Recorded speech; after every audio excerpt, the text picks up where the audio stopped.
I did it, guys. I finished rebuilding the Fire Staff Rapier build.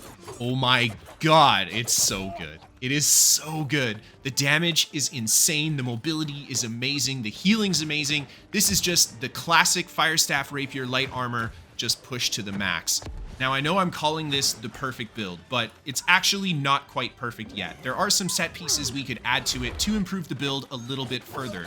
But I think this is the perfect build simply because it's obtainable. You don't have to grind for thousands of hours to get this build together, and especially at the early stages of this patch, I think that is a very important aspect of a build. So, of course, I have a detailed build breakdown at the end of the video, and I'm talking detailed. It's long. So if you guys want to get real in-depth with build crafting this patch, I recommend you check that part of the video out. And we've got a bunch of gameplay footage for the first half of the video. There is a written guide linked down below if that's more your guys' flavor. And last but not least, if you have an awesome clip that you would like to see in the New World Top 5 fights, please, please, please send your clip to Kristofer at pvpnewworld.com. I am really close to the next episode, so we will have an episode hopefully this week. Okay, enough intro stuff. Let's get into that PvP commentary. You can see here, we're just fighting our way slowly towards the enemy spawn, just getting shot up from the top. But I just keep working my way forward. We have the bit of cover from the height there, and I jump up top here, go for the burnout into everybody. Look at the damage on that burnout. We almost half-lifed one of those guys. Big damage on the incinerate, and I go for the ultimate, and I hold it for just a moment to wait till he gets under me, go into the flesh, the backstab, and a player goes down. That's 2 kills, just like that. And I see a low health target in the corner there. Burnout towards him. He rolls. I do connect, but he gets a heal just in time. And then as they come around the corner, I go for my flurry. I get a bit of damage in, which is great. Go for the flesh through, unfortunately miss everything. And then these guys start doing a lot of damage to me, and I'm in a really dangerous spot here. So you can see I just kind of get really aggressive. This is very risky, but I really don't have another choice, to be honest. I'm forced to load up the burnout in front of his face, and I manage to escape, but there's more up top. They're everywhere. I go down. I charge up the incinerate as I drop down, and that's just a really good move because 1, we're gonna have grit as we drop, and 2, we're gonna interrupt players if they get in there. Unfortunately, we didn't land, but this guy here is just a little too low on health. We connect the fireball, and then I finally get my health back up myself. Head back out here. There's the burnout in. We get good damage. This guy responds by rolling. Their fireball connects into the incinerate. Down he goes. The fire staff, oh my god, it is hitting so hard. The rapier is hitting so hard. Seriously, this is such a good build, this patch. I work my way towards the archer, try to go for that flurry. I should have waited after that roll and then gone for the flurry, because I think we would have been on top of him if we did, but that's okay. The burnout connects into the fireball, the incinerate, down he goes. These guys are squishy, and we are hitting them super hard. And I just kind of repot, and then I look to see where he is, but he's like line of sighted himself behind these pillars. There we go. He pops out, throw the fireball down, go for that burnout. We do connect a nice burnout on him as well. And then into the flurry, nice big damage. I try to stay on top of him here, but a little bit of pressure from the sides. I just decide to go to a bit of cover instead of leaving myself out in that kind of exposed position. I think that was a good call. They end up chasing me down here anyway. We throw the fireball down. This guy's coming in with his hatchet, and we just get crazy damage on the backstab. Oh my god. He goes down right away. This guy ends up missing the shot. We go for the burnout through. He dodges it, and then I chase after him with the fire staff here, and he jumps up to the top, so I'm just going to follow, jump up as well. Then I try to get him with the flurry, or the flesh there. Unfortunately, he crawls up and then jumps back down. So I'm just going to start picking a fight with the players up top here. There's the, oh my god, the ultimate. That guy got absolutely nuked. We throw down the incinerate into the fireball. The next player's almost dead. I go for the burnout. Unfortunately, I miss. And then they get on top of me. We go with the flurry right away. Big damage into the backstab off the flesh. 2 players go down. Oh my god, you can't ask for more. You seriously can't ask for more. And then we go right back up top. We flesh onto this player here. Get really good damage. The incinerate, he's very close to dead. He rolls off the top, and I turn my camera with my back to him. Oh my god. And I end up missing the shot, so we don't take him down. I decide to get my ass to cover because I'm taking so much damage here, and these enemy players, man, they're just blasting the crap out of me. Again, we're in a very dangerous situation. I go for the flurry for that moment of invulnerability. None of them fall for my trap, though, so I don't get any health out of them. But that's okay. We use the burnout to go back through the group. And the big key to staying alive here is to use the line of sight through the various different twists and turns we have in this area, and just constantly move through our opponent and make them turn around with our various gap closers. And I know that sounds kind of like a general thing to say, but it works really well. And that's exactly, you know, even with something like your dodge roll, you notice I'm always trying to roll behind my opponent, trying to force a turnaround for them, because the more they have to turn their camera, the more they have to search for my character, the more likely they are to miss. Anyway, I get back up top here, go for the fireball, try to get the incinerate. He rolls out of it this time, but now he's out of stamina. He hits me with the stagger, but I get back on top of him with the rapier, feed him some pokes, but I decide not to try to stick that out because, yeah, we got the hatchet guy just hacking at my face. Go for the burnout through, get a little bit of damage on both players with it, which is great. The incinerate comes down. We get a great trade with the hatchet player there. Go for the flesh through. He takes a lot of damage, switches to his blunderbuss. That's not going to save you. There's the fire staff heavy attack to take him down. And I head back up to the top. This guy is just power bagging the ground. I don't know what he's doing. He's not healing his friendlies enough, that's for sure. And I go back on top of the archer, and these guys, again, they're blasting me hard. Like, don't get me wrong. These guys hit hard. We got to make sure that we do not take any unnecessary damage in these exchanges because they will nuke my health very quickly if I'm not careful. And yeah, it's a beautiful combo. Oh my god, there's the incinerate into the flurry. Down he goes. I go for the heavy attack, roll behind him. We go for another flesh through to turn him around twice. We roll behind again into the backstab off of the evade. Beautiful. Hatchet player goes down. And then I head back up over here. I see the lower health target and I just miss everything on him. And then he turns around and hits me with a riposte. How dare you? There's the ultimate to take him down. And then we go to the next player here. He hits me with the flurry right away. And then I'm just going to roll through here. I don't jump off the edge, which I think was the right call because I didn't really need to at that moment. Then we get on top of the musket player. We hit him with the pokes off the flurry. He goes down. And back up top here. I love opening with that incinerate as a bunch of players come towards you. It's a very, very effective tool as an aggressive player is heading in towards. And I think that's really nice for fire staff because as a fire staff player, you often will have people charging towards you trying to close that distance. So incinerate works really well in that regard. And here you can see I'm just getting good coverage. Look at that. This guy here. Oh my god. He gets me. He gets me good. We get shot up as we get hit by that riposte. And I might have been able to survive that if I had rolled into the flesh instead of fleshed right away. The iframes were very important at that moment. That's okay. We head back towards the fight here. This guy ends up charging towards me here, and I just feed him the damage on the rapier. He takes so much damage, but then another player jumps down, starts shooting me up, and I start taking a lot of damage too. And then I go for the burnout here. I don't manage to get enough damage, but the fireball is enough to finish him off. And then the incinerate just to kind of try to counter that guy. But there you see the counter to incinerate is when your opponent has grit coming in like that. And in that situation, we just do a fair trade, I guess. And then I go through the corridor here to try to see if he'll follow me, and he ends up not. So I just head towards the enemy side.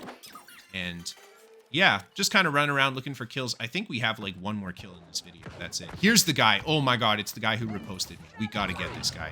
There's the burnout to get on top of him. The flesh coming. He's out of stamina. He riposts me again. How dare you? How dare you riposte me so many times?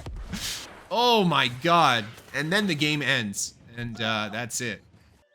Okay, let's take a look at that build. So, starting off with the attribute points, we've got 100 Dex, 323 Intel, 150 Constitution. Now, if you want to run more Constitution on this build, you definitely can. I would probably take the points out of Intel to put it into Con if you wanted to have like 200 plus. You could run less if you want as well, but damage is really high right now in PvP, so I think 150 Con is already pretty on the squishy side.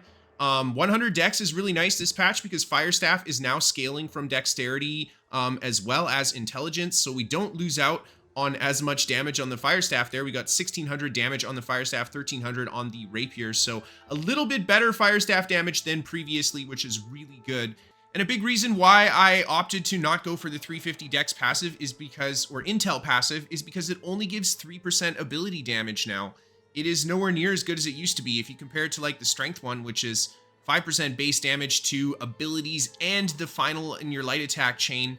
I mean, yeah, this got nerfed super hard, so I feel like you have a lot less incentive to need to go for this passive than you used to when it was 10% in a previous patch. Now, let's take a look at the weapon mastery. We're going to start off with the Rapier. This is the standard Rapier tree you guys have seen from me a million times. I'll go over it really quickly. I like it because every single skill here is good for attacking and defending. So this is all around a very balanced Rapier tree. You can use it in a lot of different ways, which is really good. And then the way I focus my passives is a lot on cooldown reduction and continual sustain to your stamina. And of course, getting some damage in where we can. And that is pretty much it.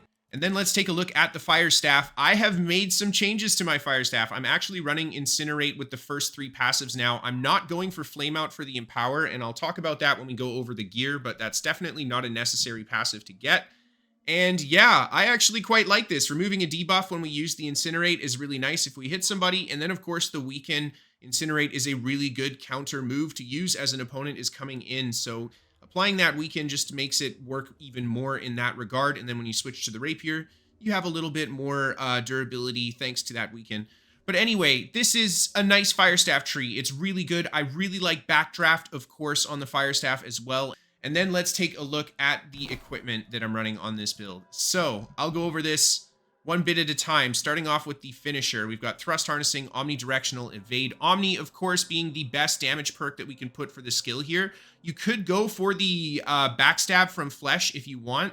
That new perk looks very interesting. I'm not running it on this build, but I think Omni is just all around probably the best way to go. I left Thrust Harnessing here because we are actually investing quite a bit into Thrust Harnessing and fire damage on this build. So the Rapier side of things, leaving Thrust Harnessing is totally fine. And yeah, we've got the Frozen Gambit on here for that little bit of a dot that it applies. And then of course that 12% damage when your stamina is not full. Now, when we take a look at the Fire Staff, there's a lot going on here. So we've got Keenly Jagged, Alacritous Punishment, Empowering Fireball. And then we've got the Gambit for 12% damage with the Nature Dot, kind of similar to what we have on the Rapier there too. And then the Acutely Empowered, which is just one of the perks because this is actually an old 725 weapon. Now this Keenly Jagged and this Empowering Fireball are the first versions of the perks. So as you can see on my armor over here, we've got another Empowering Fireball and we have got another Keenly Jagged. So we have got 2 dots and we double up on the Fireball damage perk. So that's a big reason why I think the Fireball is getting really good damage on this build right now.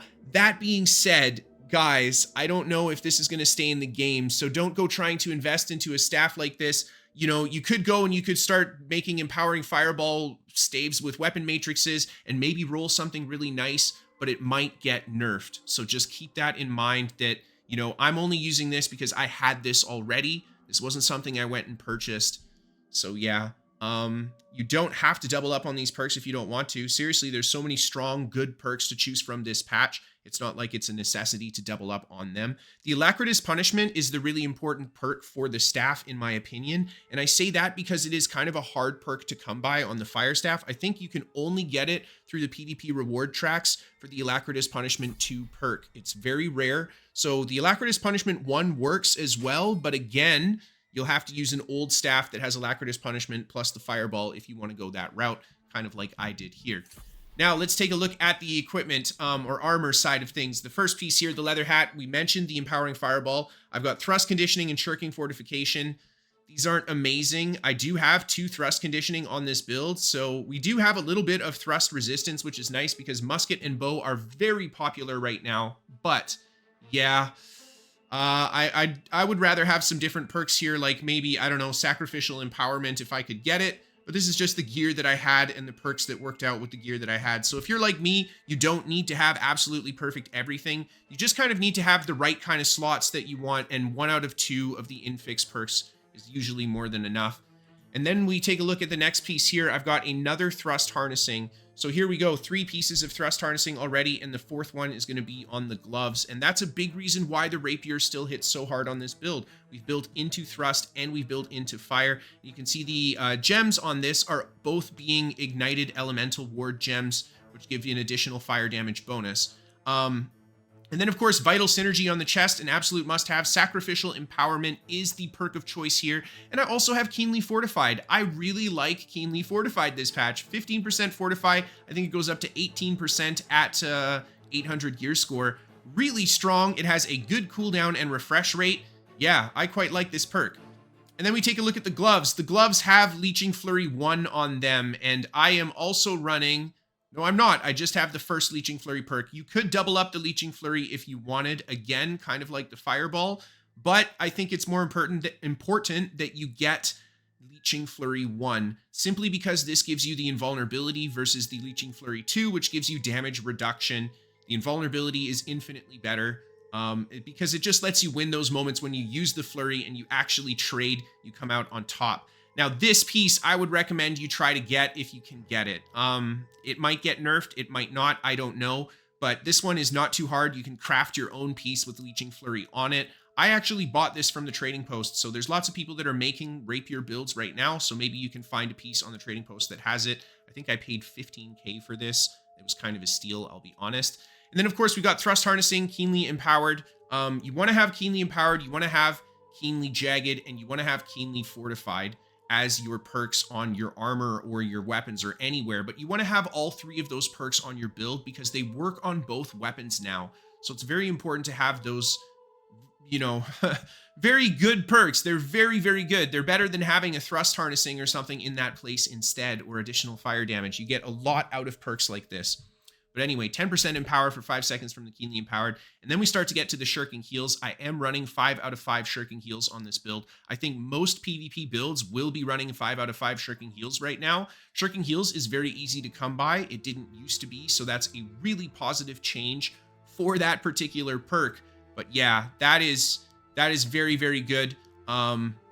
And then, of course, we have got the next piece here, Shirking Energy, Thrust Conditioning. Shirking Energy is the perk you must have. You can kind of see a theme with my armor pieces here. Outside of the hat, we want to have Vital Synergy. The other perk doesn't matter as much. We want to have Leeching Flurry. The other perk doesn't matter as much. And then we want to have Shirking Energy, and the other perk doesn't matter as much. On the hat, maybe we could get something else. Like if we had Leeching Flurry on the hat, we could get that perk on our gloves that gives us a Purify when we do some, or when we attack someone after swapping a weapon. There's all kinds of different good perks you can go for, so don't think that you need to copy my exact perk layout at all. You just want to kind of go for as much of the slottable charms as possible. I think that's really it.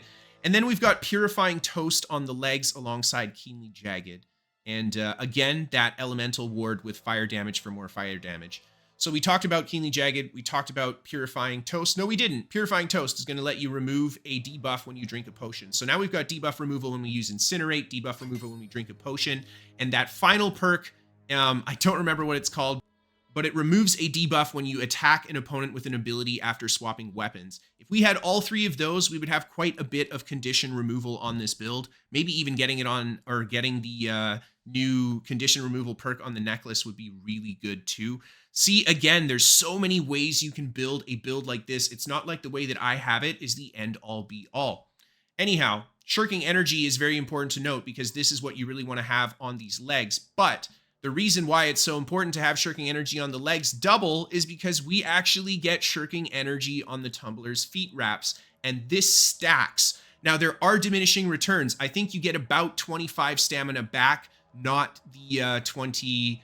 I think it would actually be 30 when I'm in PvP because it gets boosted up. So there is diminishing returns on it, but it still stacks. You still get a lot more than you do normally from it. Very, very powerful perk to double up on. It gives you really good stam sustain. That's a big reason why I can roll so much in the footage when you guys watch it. And again, we've got that Ignited Elemental Ward for fire damage. Shirking Heals coming in here. Physical Aversion. This is kind of the one perk where I honestly could turn it into something else, but I'm not really sure what to do with it. So I just left Physical Aversion on it. And then, of course, Shirking Blessing. We've got the 5 Shirking Heals plus the Tumbler's Feet Wraps for the Shirking Blessing. Now, I like stacking all the healing, but the reason that I actually wanted to go for the Tumbler's Feet Wraps alongside, of course, the Endless Thirst is because we have 2 different types of damage on this build. And what we want to do is reach Empower Cap so we can do as much damage as possible with this setup.